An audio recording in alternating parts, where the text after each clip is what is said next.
So, without further ado, I am honored to introduce our speaker for this evening.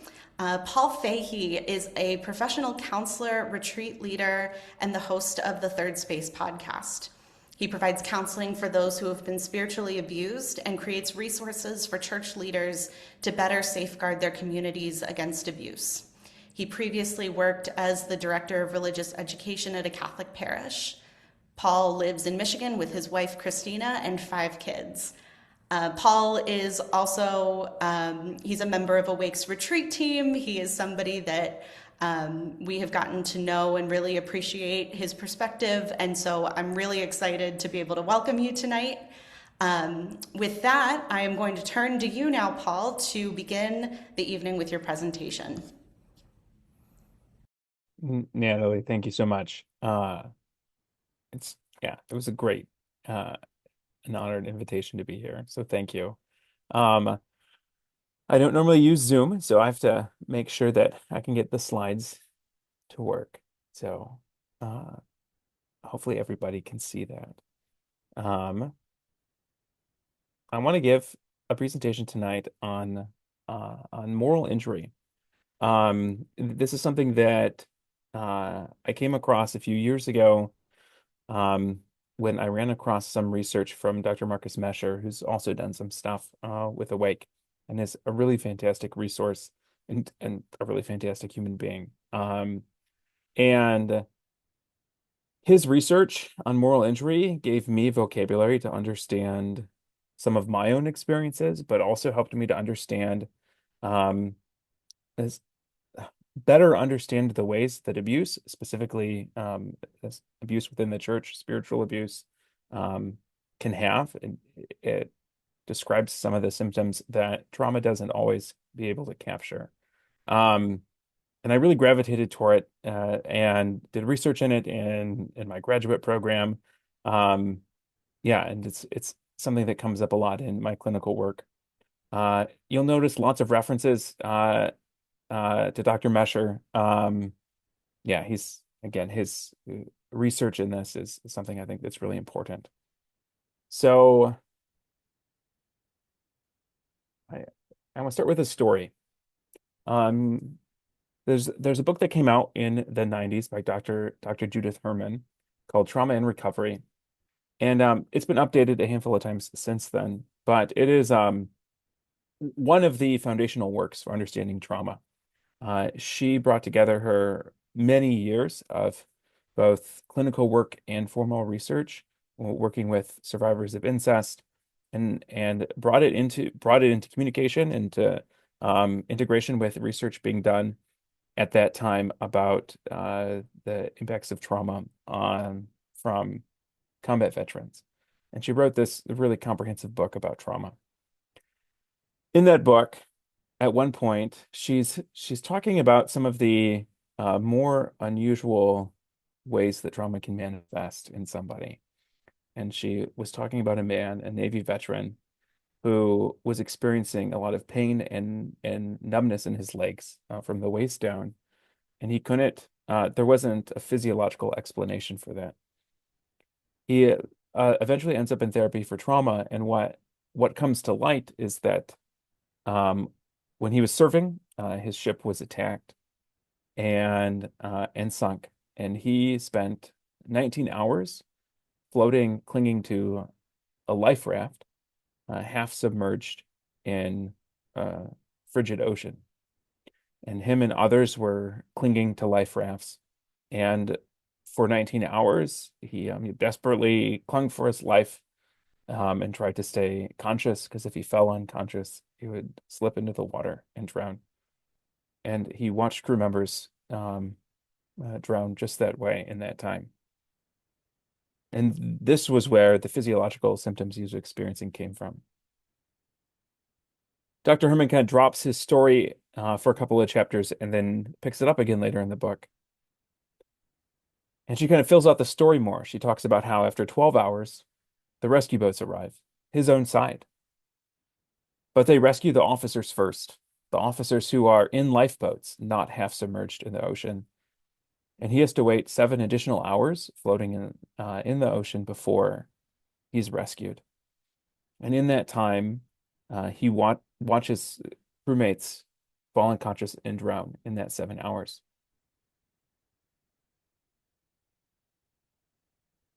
This veteran reported that this experience of betrayal from his own side, from his own team, was worse than the trauma he suffered.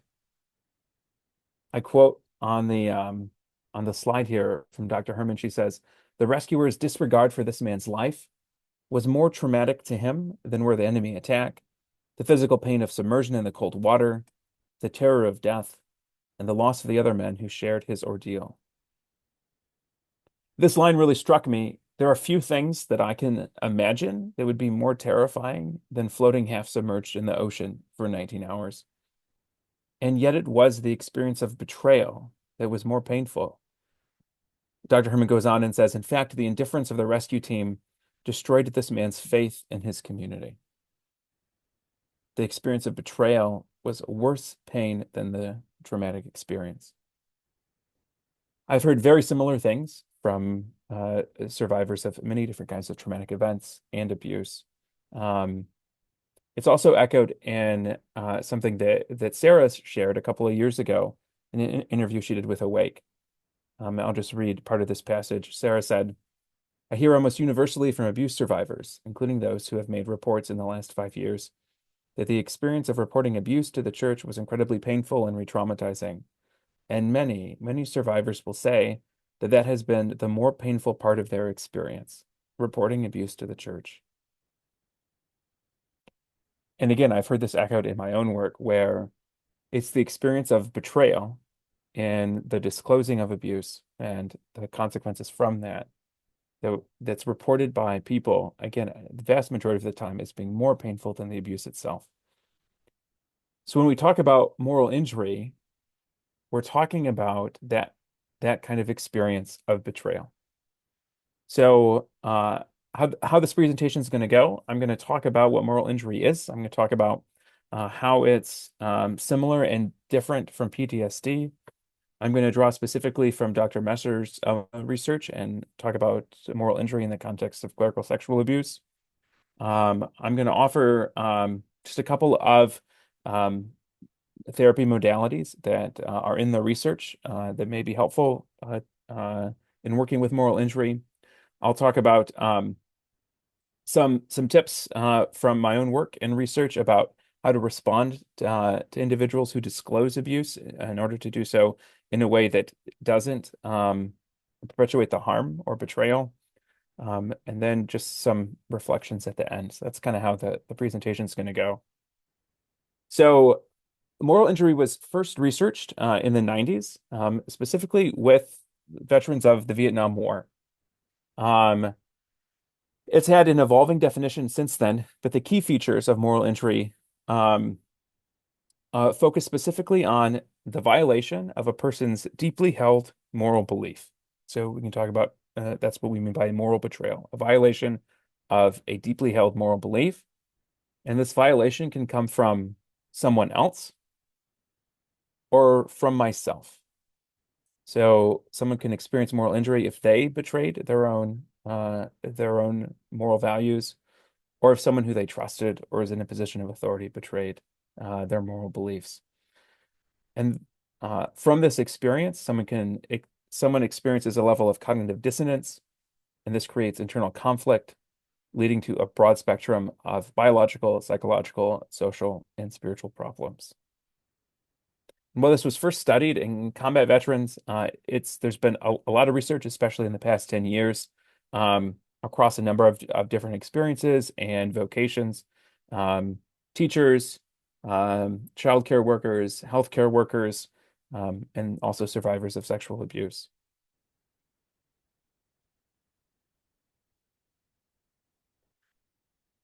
So the cause of moral injury is exposure to profound moral betrayal. So an event that violates my deeply held moral beliefs. And I can experience moral injury from an event like this if it was perpetrated against me, if I was an active participant or could have prevented it but didn't, or perceived I could have prevented it but didn't. If I witnessed the event or if I learned about this event. And I want to pause here for a second. So in the research in the 90s, again, working with Vietnam veterans, it's easy to imagine the kinds of scenarios that that could have been in this work. So thinking about, say, a young man, 19, 20 years old, who was enlisted in the war, and he sees his commander, someone he looks up to, a figure of moral authority, give an order for a village with civilians in it to be burned down. And he's like, I thought we were the good guys. And that's an experience of moral betrayal. Even if he was not participating in it, even if it wasn't happening to him, he was a witness to this betrayal. Or we could see, again, a similar veteran, if they were one of the ones who were given the order and they participated in the destruction of a village with civilians, they were the ones who participated in this moral betrayal. But this last bullet here I just read, someone can also experience moral injury from learning about um, this type of moral betrayal. And that's something that will come out in a few slides when I talk about Dr. Mescher's research when looking at the moral injury caused by clerical sex abuse in the church. People who are even a few degrees removed from clerical sex abuse experience levels of moral injury um, by learning about it, by reading the Pennsylvania grand jury report, for example, and feeling this profound betrayal from the church and experiencing symptoms of moral injury from that. So this experience of moral betrayal challenges my deeply held moral beliefs beyond my capacity to understand and cope with them. Um, it overwhelms my capacity to understand what's going on and to move through that moment, given whatever resources I have. So psychological, social, developmental, spiritual resources available to me at that moment. Exposure to this type of betrayal doesn't necessarily lead to moral injury. And there may be higher risk, there's some correlation, there may be higher risk of moral injury depending on how much the event transgresses my moral code and how much it compromises my sense of safety. So the primary symptoms of moral injury are guilt and shame, spiritual turmoil, and a loss of a sense of trust. And we'll unpack those soon. And then the secondary symptoms are very similar to symptoms of trauma. So increased depression and anxiety, increased irritability, increased risk of substance use or self-harm, as well as relational problems.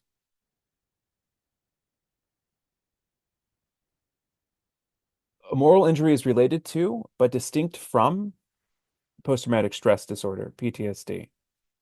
So PTSD is caused by a traumatic event.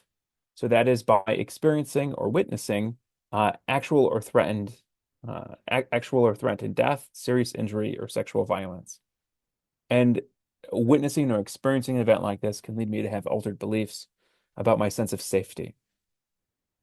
Now, an event that violates my deeply held moral beliefs can also be a traumatic event. Those can be one and the same, but they're not necessarily one and the same. Someone can experience a traumatic event that doesn't feel like betrayal. Someone can experience an event of moral betrayal that doesn't threaten their sense of safety.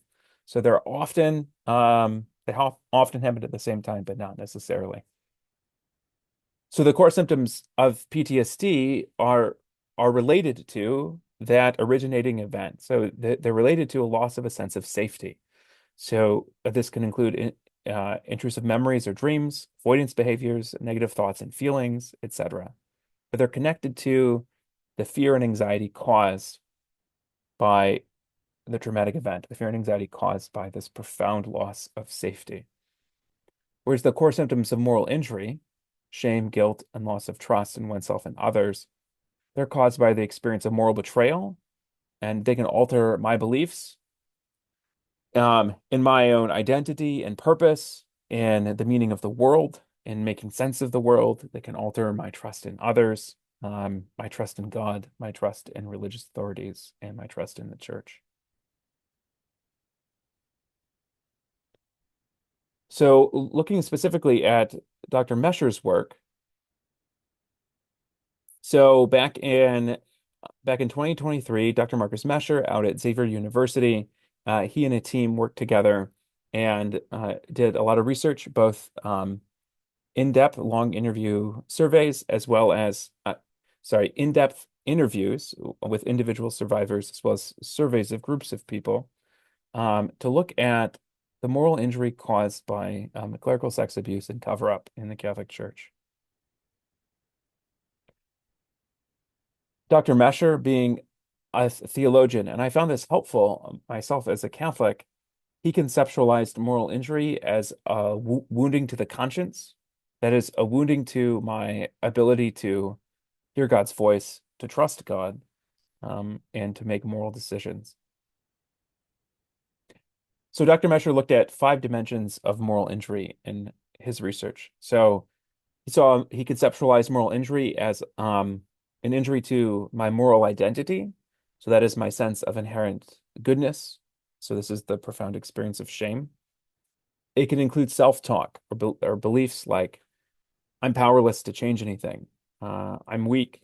I'm stupid. I'm disgusted with myself for being so helpless.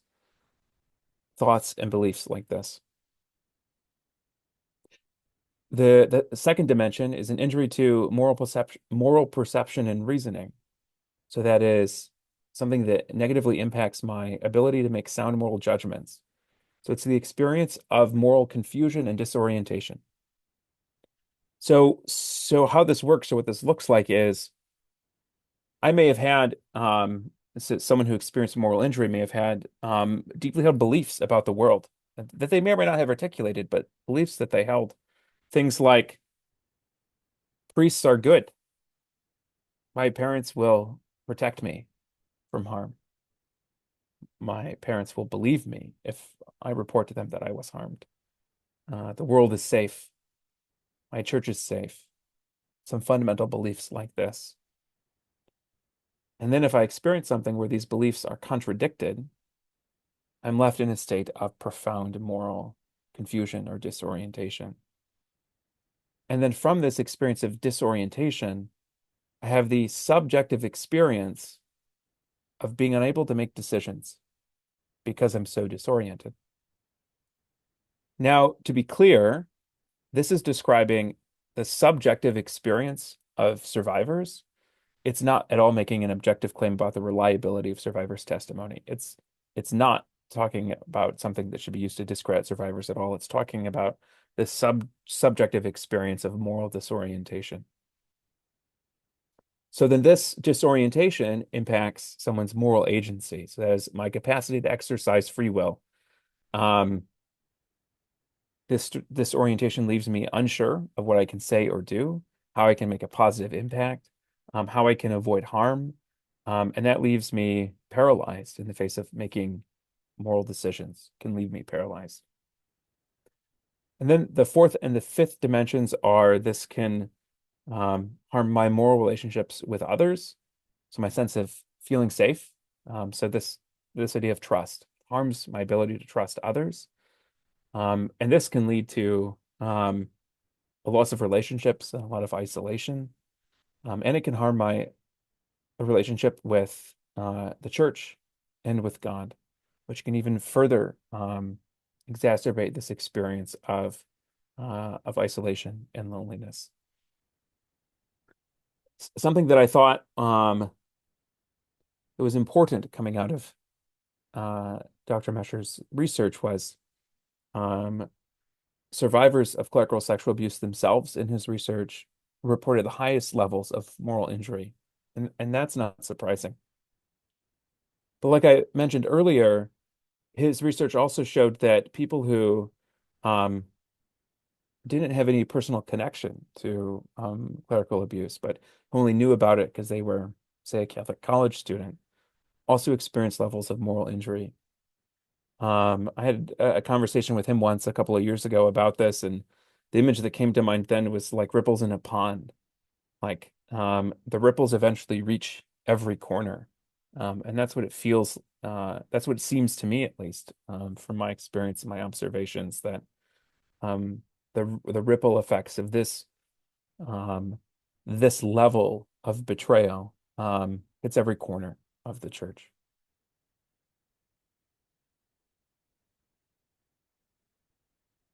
So looking at some treatments then for moral injury.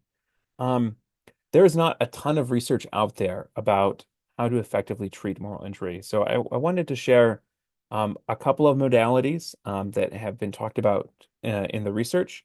Um, but the key components of treatment of moral injury, no matter what the modality are, um, it's really helpful if it's spiritually informed, because even if the experience of profound betrayal wasn't from a spiritual or religious setting, um, even if it was from, say, like military combat, it still has spiritual struggles, still are the one of the main symptoms of moral injury. So it's really helpful if the therapist has a sensitivity to and a um,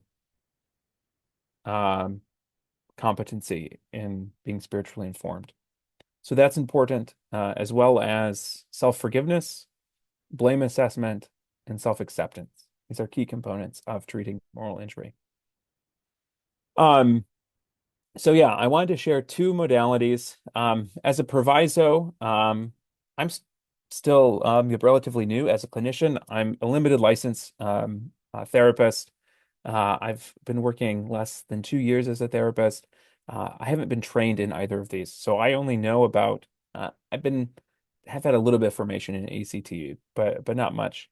Um, so I'm speaking about these more in general terms. And after I share them, I'll share a couple of things that I've used with my own clients that I found helpful. But acceptance and commitment therapy, ACT, has been talked about in the research as possibly being helpful treating moral injury.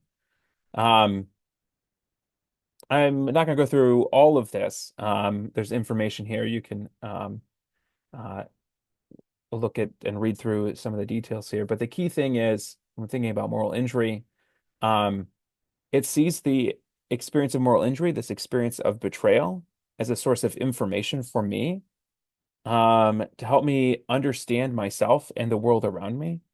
So the pain that I feel signifies that I care in the first place. The shame that I feel indicates that I have a desire to align my behavior with my values, and I desire for others to align their behavior with their values. So by examining the emotions that I'm feeling, um, I can have more information about myself and the world around me. And then ACT is focused on helping individuals make choices that are aligned with, that have integrity with the values that they have, rather than trying to avoid difficult emotions. It's about making choices in the midst of difficult emotions rather than avoiding or suppressing difficult emotions. And then again, through ACT, it can help cultivate self-compassion, um, and helping clients view themselves as whole and as good rather than as bad or evil or damaged because of their experiences. But the second modality that's been mentioned in the research is adaptive disclosure. So this is it's a secularized and clinical adaptation of essentially the sacrament of confession. So it includes elements of contrition, confession, penance, and absolution, again, in a secular clinical setting. And the goal is to foster compassion, forgiveness, and reparation in some way. So there's 6 components here. Again, I'm not going to move through all of them, but notice how if you're familiar with the sacrament of confession, you'll see how there's some alignment there. Um, but the really key point with this one, and really the key point with all therapy, is that first one, and that is the establishing of real trust and rapport within the therapeutic relationship, which honestly in therapeutic work could take 80% of the time. Um, the not for everyone, but sometimes the largest chunk of time in the therapeutic process is the process of building that trust and establishing that relationship. When we're talking about an experience that, um, as that Navy veteran said at the very beginning, like wounded his trust in the human community, taking the time to establish um, trust in the therapeutic relationship is a really important and essential step, both in adaptive disclosure and in any good modality of therapy. Um, I share these again, not because I'm experts in these, but in your own therapeutic work. If your own therapist is familiar with these, that may be something to explore with them. Or if you're looking for a therapist, like if you think you have are experiencing moral injury and you're looking for a therapist, you could look and see if they have expertise in either of these modalities.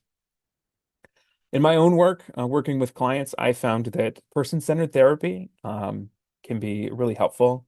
Person-centered therapy focuses very, very much on the therapeutic alliance, and has a really strong emphasis on non-judgment and empathy. So it's some really important elements in working with moral injury. I've also found that elements of internal family systems can be really helpful working with clients who've experienced moral injury, especially in the element of growing in self-compassion. I find internal family systems has been a great tool in that regard as well. Just a couple more slides. I'm starting to go long. First, I want to offer a note. If someone is disclosing that they've been harmed or been abused in the church, or really anywhere, but specifically in the church, I wanted to share things that I found in my own work and then from research, but ways to respond that can foster healing, um, uh, and not perpetuate harm or betrayal. So this is helpful too if you're in a position of spiritual authority. This can be helpful too if you're a survivor yourself and other survivors are disclosing to you. Um, I find these tools to be broadly applicable.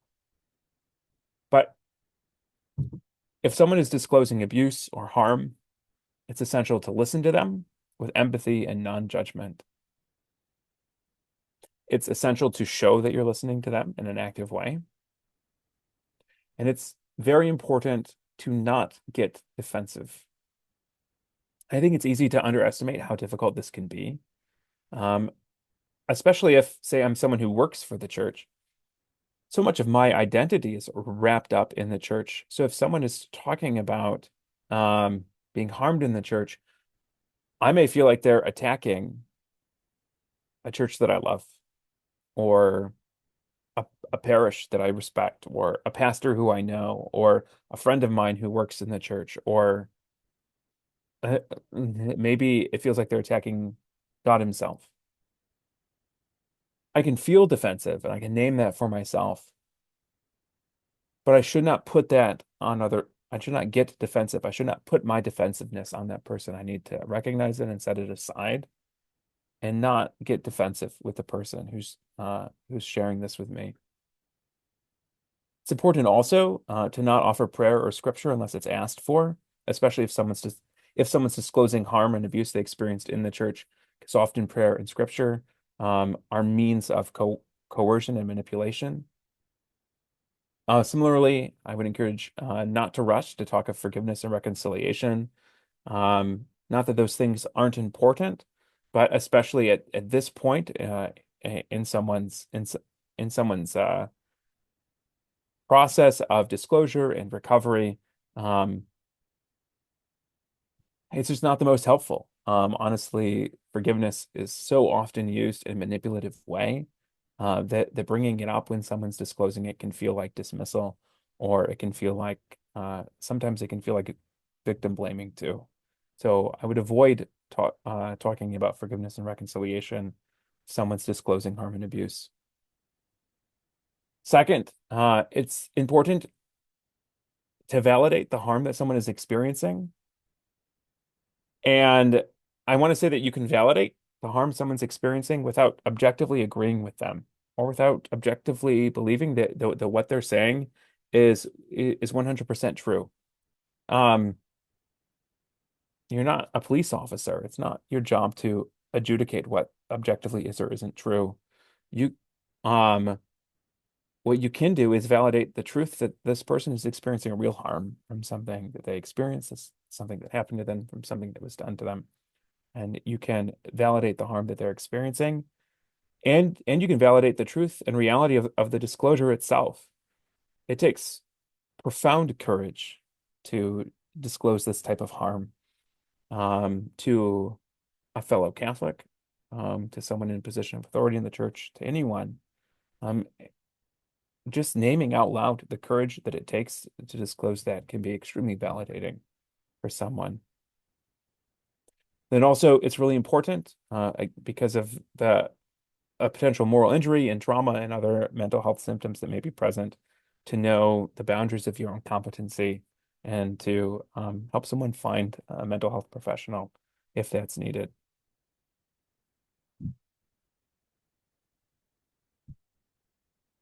And then the last slide I want to share um, are some of my own thoughts thinking about moral injury.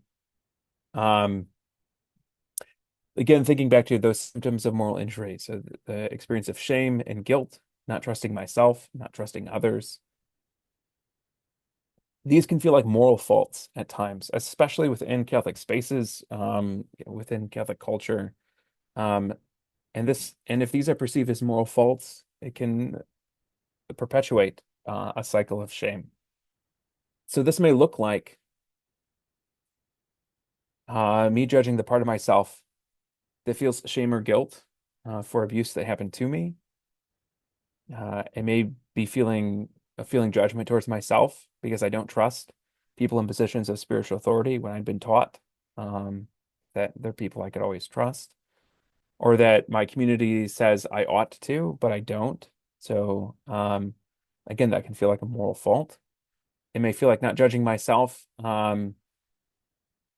It may feel like judging myself for feeling like I no longer belong in my faith community that I used to feel very much a part of. I may judge myself for hating God, for not trusting God, for not being able to pray the way that I used to. These may be symptoms of moral injury and aren't moral faults at all. I also may experience judgment from the wider church, from fellow Catholics, who would see my symptoms of moral injury as unfaithfulness, or falling away, or deconstruction, or cafeteria Catholicism, or other phrases like that that are used. I think it's important as a survivor of moral injury um, to hold myself with the same compassion and gentleness and care that I'd hold anyone else, that I'd hold people who I love. And if I find myself judging myself worse than I would judge others, to approach that with some real curiosity, and not further self-judgment, but to cut off that cycle of judgment and just start asking myself questions. Why am I reacting the way that I am? I'm a rational person who cares about myself and cares about others. Why am I having these thoughts and feelings? And trying to approach myself with a real level of curiosity.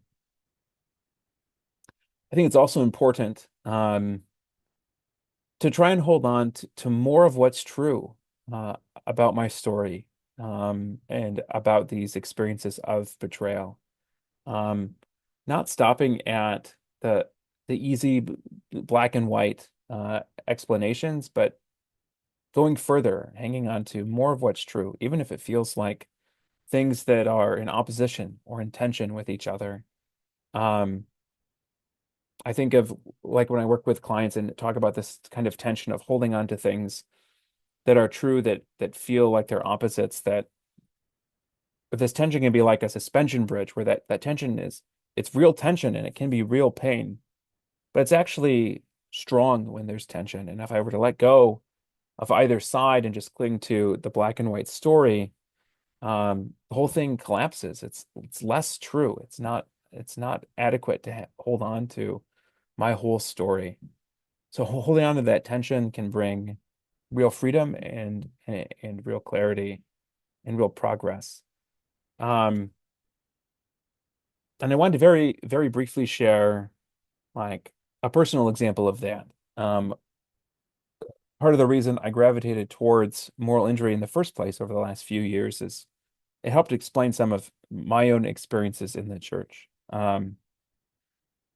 Without going into a long story and a lot of details, I worked at a Catholic parish full time for 8 years, and the pastor I worked for had um, a lot of narcissistic behavior, and that escalated very quickly at one point, and um, five staff members, including myself, ended up one was fired and lied about, and the rest of us quit, and myself included.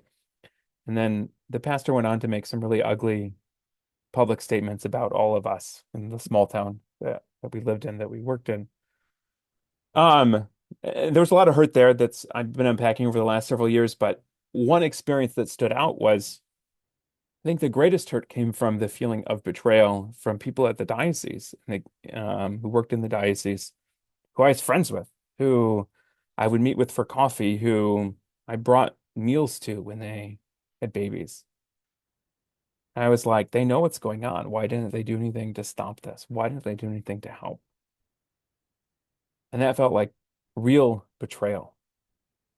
And so I shared that story to share some of when I talk about holding on to more of what's true rather than accepting a black and white narrative. A black and white narrative looks like me thinking to myself, I was an idiot for trusting these people in the diocese in the first place. I was an idiot for thinking that they would do the right thing and to stand up for me.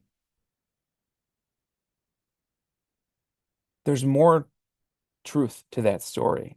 Like if I were to hold myself at that time with a more holistic understanding, I would have to say things like, I was told by everyone my whole life that the church could be trusted. Um, I was told by everyone, and my experience indicated that these were good people, that the diocese was good. I loved Catholicism. Um, Again, I was friends with these people, so of course I trusted them. It was perfectly rational for me to trust them. So the belief that I was just an idiot for trusting them um, doesn't have enough truth in it. There's more to that, more truth to that story. It can also look like holding more truth for others. So um, it's easy at times for me to believe that, Joe at the diocese didn't stand up for me because he's a jerk, he's a bad person, he's a sellout. Um, and as I've sat with these particular individuals, the choices they made were wrong. They were harmful. But I also know how difficult it is to stand up to a boss. I know how difficult it is to experience the betrayal of a boss, especially a boss who's a pastor or a bishop, doing the wrong thing and having to deal with all the consequences of that. Um, that doesn't mean they should have acted the way they did. They shouldn't have. They should have protected people who are vulnerable. But I can also hold more empathy for them as well, um, rather than rather than painting them as villains. I don't think that's the whole truth either. So part of holding on to more of what's true is also at times holding more truth for others as well. There's a couple of resources here, both of them from Dr. Marcus Mesher. Uh, yeah, I encourage you to check out his work. He's also working on a book that I think is being published sometime later this year about moral injury in the church. That is the presentation. Let me stop. Thank you so Excellent. much, Paul. I feel like I Um, talked a long time. I'm sorry. It was perfect. You have given us so much food for thought. I feel like there are so many different places that our conversation can go tonight. So before I get into our first question, I just want to remind our participants today that we would love to take your questions. We would love to hear from you. You'll see that Maggie Flanagan has the word questions in her name in the chat box. You can send her a question by clicking on her name. That'll open up a private message to her. So, to get us started, Paul, when we're talking about moral injury in the context of the Catholic Church specifically, we're often talking about sort of two different levels or two different frameworks. There's a moral injury that's suffered within the community where the abuse took place, whether that's a parish or a school or another ministry. But like you talked about at the beginning, there can also be a wider moral injury experienced from the response of a diocese, or in many cases, the global church and the Vatican's response to abuse. How do we differentiate between the two? How do we conceptualize an injury that is sustained by a global institution in a way that becomes manageable for us to find healing? Yeah, it's a really challenging question. My first response to it is I don't know if we can do do much differentiation between those. Because it still feels personal, right? If say it was my pastor who harmed me, well, they were put there in a position in the first place. They were allowed to be there. And well, that certainly feels like a betrayal and is a betrayal if people knew and still allowed this pastor to hold this position of authority. And then once people in authority know and he's allowed to continue to be in authority, so the bishop allows this pastor to continue in authority. So where's the archbishop? Where's the pope? Why isn't anyone right? Like it's really easy to see how this expands out into looking at the reality of a very broken system that's has brokenness from top to bottom. And that feels personal. Um, if my bishop is hiding behind lawyers to prevent me from getting the justice that's owed to me, and the Pope allows that bishop to continue serving as bishop, the Pope's thousands of miles away and doesn't know my name, and I'll probably never see him in my entire life. But that feels like a personal injury. And in some ways, it really is. Um, how do we make that manageable? I think often it means finding, starting with individuals and finding corners of the church um, where there is trust, where all of my story can be held and where there is real safety. Um, yeah, I'm not sure that's a satisfactory answer, but that's what comes to mind. As you're talking about that, I'm reminded of the ripple effect that you talked about at the beginning, right? Where both of those things do exist together, can exist together. Yeah. Thinking more about the church and healing within the church.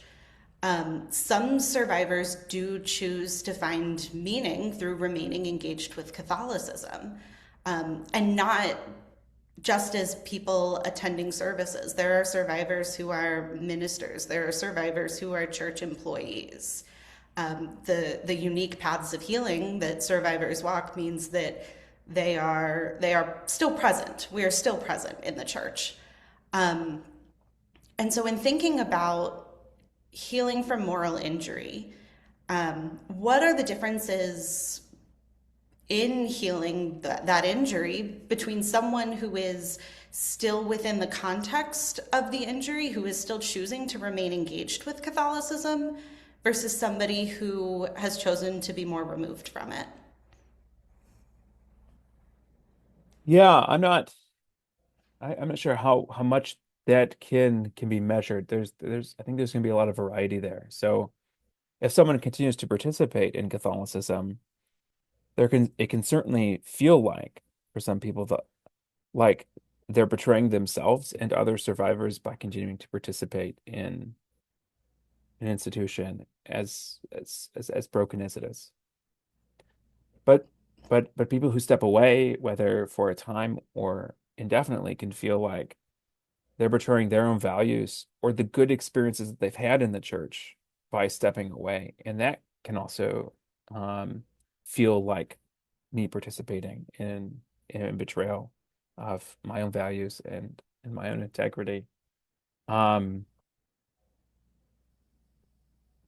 I'm not sure one is easier than the other. I think that there are um, real obstacles and real places where we can get caught up in shame um, from either one of those choices or any choice in between those. Thank you. Um, Still along this lines of how do we heal? What can survivors look for in healing centered communities to know that this is a place, that this is a group of people that is actually safe to begin to dive into this injury with?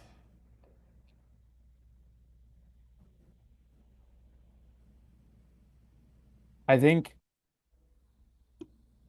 I think a good sign, a green flag, is a community that doesn't get defensive, that's really able to hold um, who I am and my whole story and um, the mess that comes with that. Um, if if there's defensiveness, then it usually means the community is driven by a fear in some way, which can often be self-protectiveness. And if self-protectiveness becomes the highest priority, then valuing the freedom and dignity and stories of individuals isn't the top priority. And if push came to shove, self-protection may win out. So, um, a community that isn't defensive and is able to hold a variety of people with a variety of stories and experiences, uh, I think is one of, if not the biggest signs, I think, of a community that could be a helpful place to heal and recover from moral injury. I'm thinking about how when you talked about responding to disclosure, that was the big thing that you said, right? Is don't get defensive, and that's a really hard thing to hold, a really hard thing to do when you love the church. Um, but you're right, is so important there.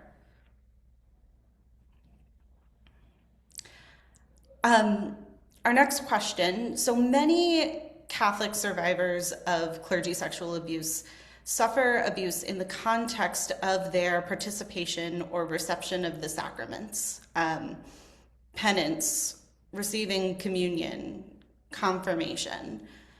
I wonder if you could speak to how this might impact the profound confusion and betrayal that is experienced by the survivors, um, and especially the questioning that comes not only of being betrayed but also by feeling abandoned by God.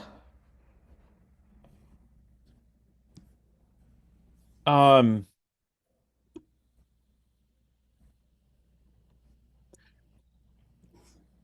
our belief, the Catholic belief in the sacraments of having both being material in some way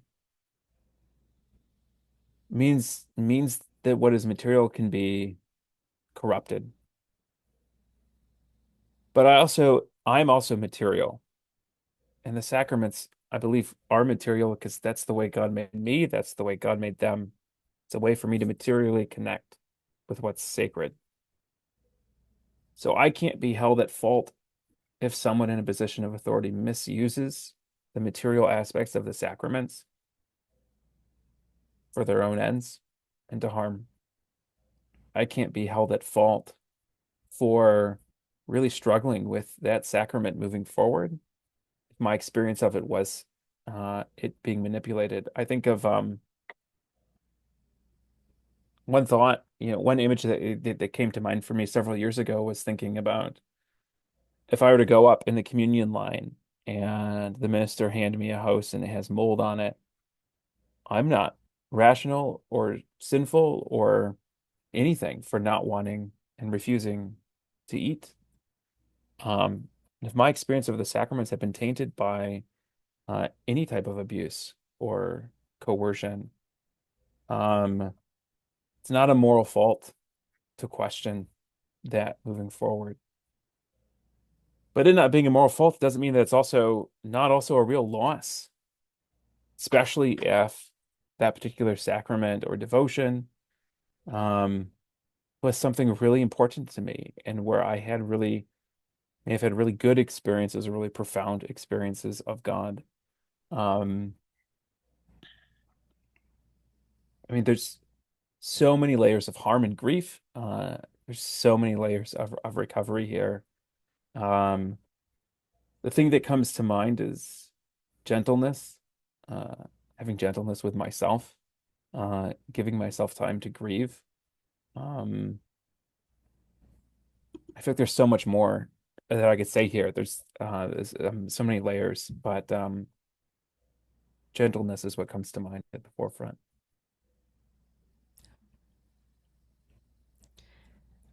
So, sort of a continuation of that question, how can we distinguish the experience of moral injury from something like scrupulosity or the sort of colloquial Catholic guilt?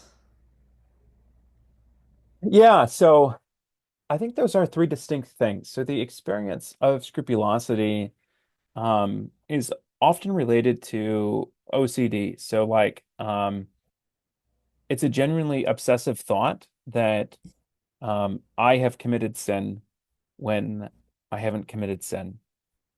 Um, Catholic guilt. I mean, I think that can mean a lot of things, but um, yeah, I think it's like made to feel guilty about things that I don't have a need to feel guilty for. I think there's some overlap with Catholic guilt and moral injury here in that sense. And the guilt is a symptom, and that doesn't mean that the how do I want to phrase this? The feeling of guilt is real, but that feeling of guilt doesn't always respond to what's objectively true. I may feel guilty, and not actually objectively have done anything that ought to make me feel guilty. So that experience can be experienced through scrupulosity or through Catholic guilt, but also through moral injury. Um, but in the case of moral injury, that's caused by this experience of profound betrayal that I've had that has caused this moral disorientation in myself, um, that makes it difficult for me to feel confident in the choices that I make, um, the goodness of who I am and the goodness of the choices that I make. I'm not sure.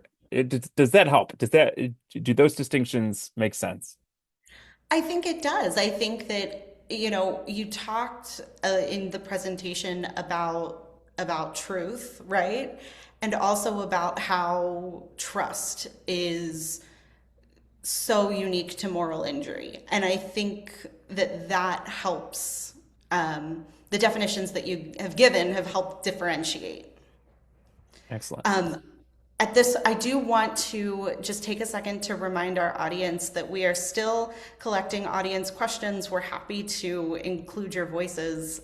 So if anything has come up for you during this presentation, Maggie Flanagan has the word questions in her name.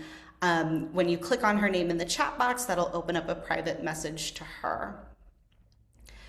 So, one of the things that you spoke about in the presentation was that you are hesitant to talk about forgiveness with survivors in this context. How do we understand forgiveness in the context of moral injury? How can it be misused or manipulated? Why do you feel that we need to avoid talking about it at that point in the journey? Yeah. So there's a lot of layers to this. In Catholic theology, there's a really high value placed on forgiveness. I mean, some of Jesus's most famous lines are about the importance of forgiveness. Forgiveness is mentioned in the Our Father. And then also within a research about trauma, forgiveness is often can be a really key part in survivors' healing journeys as well. Um, so not at all wanting to disparage forgiveness in any way. However, I've seen it often used as a way to disempower people and manipulate people by making people feel like um, they must forgive someone who's harming them, that it's not a free choice, that they must put themselves back into a position of harm. Um, there's a line from Fratelli Tutti, one of Pope Francis's social encyclicals. He has a section in there on forgiveness. And he talks about how these are my words, I'm paraphrasing. Forgiveness doesn't mean being a floor man. Forgiveness and love for another can mean taking power away from someone who does not know how to use it and is using their powers in ways that harm others and harm themselves in the process. So in fact, taking power away from someone can be an act of love. Forgiveness doesn't mean continuing to be a floor mat. Um, I think that's really important. Um, I think also there's a difference between forgiveness and reconciliation. So, um, a reconciliation requires both people. Forgiveness, I can do on my own. Now, also, I think there's a distinction within forgiveness. Forgiveness doesn't mean not feeling and not remembering. Those are out of my control. Forgiveness, the way I understand it, is the choice to not hold judgment, or at least the choice to desire to not hold ongoing judgment and bitterness towards someone. So that doesn't mean not wanting justice for them, but holding on to this personal judgment towards them. Okay. I can do that and never be around them because they're unsafe. And in many cases, that's the right and good and appropriate thing to do because they may still actively want to harm me. A reconciliation can only happen when the other person has made the necessary steps to repair that relationship and take accountability for the harm that they caused and make some sort of commitment to respect me and my dignity. Then we can move into a place of reconciliation. So, from a Catholic perspective, reconciliation is only guaranteed coming from God. It's not guaranteed coming from any other person because I can't control any other person. Um, and if it's appropriate for me to keep boundaries to prevent them from harming me, I ought to keep those boundaries to prevent them from harming me. But this is where like reconciliation can be misused so that people feel like they're obligated to go back into harmful situations. Um, when that's absolutely not the case. So because of the muddiness and the nuance of all of this, I think forgiveness ought to be addressed in a really intentional way at some point along the process. But if it's, I think, addressed at the beginning when someone's disclosing, it can often, if not always, feel like an imposition, a moral imposition. You ought to forgive. It'd be really good if you experience a lot of healing. If you've, I don't think it's the time and place for it.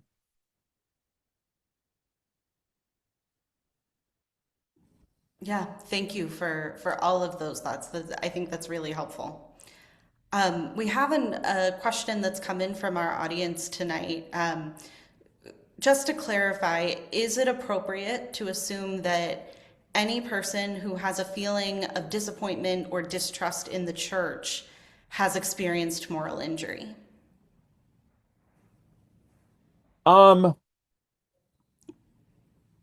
I personally try not to make assumptions about that in that way. I want to give people space to tell their own stories and their own experiences.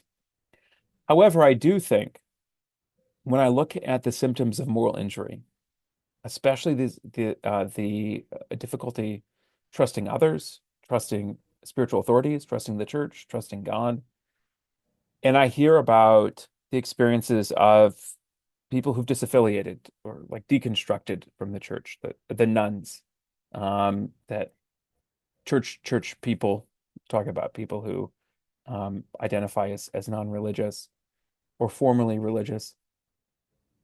When I hear their stories, so much of it overlaps with these symptoms of moral injury that, like, I have wondered how much moral injury and the experience of betrayal from spiritual leaders has led to these experiences of deconstruction that we see both within Catholic spaces and Protestant and evangelical spaces. So I think that there is real overlap there, um, but I would really hesitate to make assumptions about any particular person and their story. Thank you. At the very beginning of your presentation tonight, you talk about post traumatic stress disorder, PTSD, and moral injury being distinct concerns with distinct harms and distinct symptoms. Can they be treated simultaneously, or does it help to tackle one before the other? Yeah. So from the research that I've done, there's mixed opinions on this. So there's some research that would indicate that good trauma treatment is also going to be good moral injury treatment. However, some trauma treatment is okay. So trauma has to do with anxiety and fear. So re-exposure, exposure therapy is a part of it. And that can look like telling the story of what happened to me in a safe therapeutic space. Maybe EMDR and thinking through these things, not even verbalizing them, but there's still an element of I'm re-exposing myself when I'm safe back to that traumatic event to experience this integration of it. There's some research out there that would say that re-exposure isn't necessarily the best way to address moral injury. Um, that uh, that may be helping people to have a better moral assessment of their own responsibility and the responsibility of others, and engage in practices of like self-compassion and self-forgiveness. Um, and not re-exposure is what's going to be best. Um, so to answer your question, there isn't a definitive answer to it. There's mixed research out there. Um, I think, me speaking personally, a good trauma therapist is going to spend a lot of time building that trust and a strong therapeutic relationship. And if that happens, that is also going to go a long way, I believe, in helping treat moral injury as well. Um, that's just that's my personal opinion on that. Thank you. Thinking about trust, this the impact that moral injury has on a person is so rooted in how it shifts your ability to trust others. So rooted in relationship. Is this a wound that can be healed through individual practices, or is this something that requires community?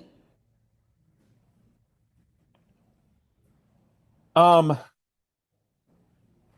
I can't recall anything in the research specifically that would address that question.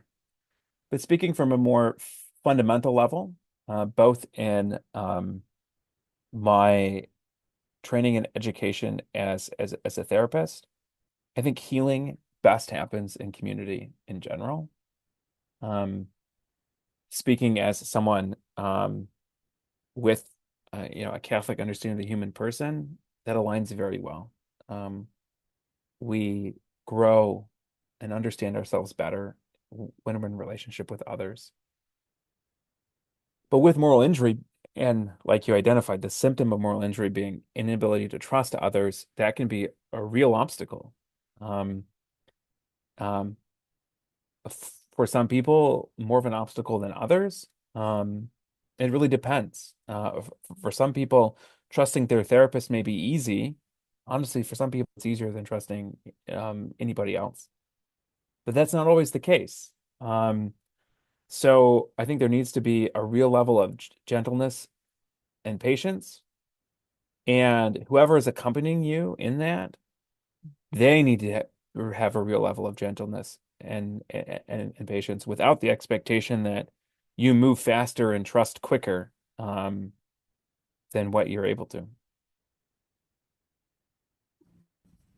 Yeah, it's so important that we're moving on our own pace, on our own journeys as we process this injury. Our final question for tonight, for the survivors who are listening this evening, what is one thing that you would want them to know or to hear affirmed as they continue on their healing journeys from everything that you've presented tonight?